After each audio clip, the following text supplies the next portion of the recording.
What is life for Elon Musk? As I get older, I find that question to be confusing or troubling. I think particularly when you see the advancement of something like video games. Like say 40 years ago, the most advanced video game would be like Pong, where you had like two rectangles and a dot. But now you can see a video game that's photorealistic and millions of people playing simultaneously, and you see where things are going with virtual reality. Then eventually those games will be indistinguishable from reality. They'll be so realistic, you will not be able to tell the difference between that game and the reality as we know it. How do we know that that didn't happen in the past and that we're not in one of those games ourselves? Tonight's topic is the universe a computer simulation? We've got some highly thoughtful, talented, respected people to weigh in on this.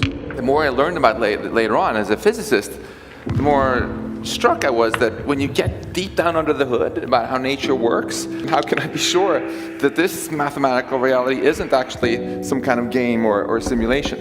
In my research, I had found this very strange thing, error correcting codes. Error correcting codes are what make browsers work. So why were they in the equations that I was studying about quarks and leptons and supersymmetry? And that's what brought me to this very stark realization that I could no longer say that people like Max were crazy. So you're saying as you dig deeper, you find computer code writ in the fabric of the cosmos. Computer code, strings of bits of ones and zeros. We seem to see a pattern forming over here. Our universe is pixelated. A matter isn't as real and as solid as we'd hoped.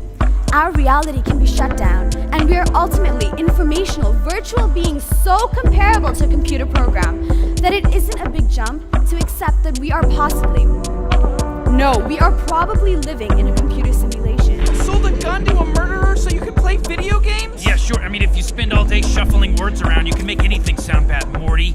Here, check this out.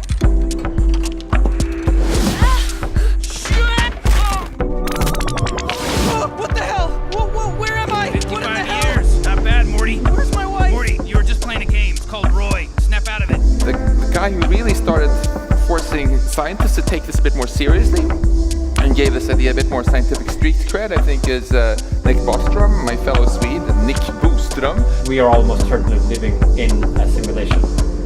It's a little bit complex, but it's really not more complex than most educated people could probably get their heads around if they thought about it for half an hour, kind of, if they actually tried. There's this interesting argument by your colleague at Oxford, Nick Bostrom. He argues that the notion of a simulated universe, what do you think about that? I can't see how you could refute it. I mean, I can't see how you would actually be sure that we're not. If the simulation hypothesis is valid, then we open the door to eternal life and resurrection and things that formerly have been discussed in the realm of religion. And the reason is really quite simple, because as long as I have a computer that's not damaged, I can always rerun the program. If you're not sure at the end of the night whether you're actually simulated or not, my advice to you is go out there and live really interesting lives and do unexpected things so the simulators don't get bored and shut you down. There we go. Add new sim. Let's make him neat. He's going to be outgoing to be a celebrity, because I want him to be a celebrity, sure. Nice. Oh my god.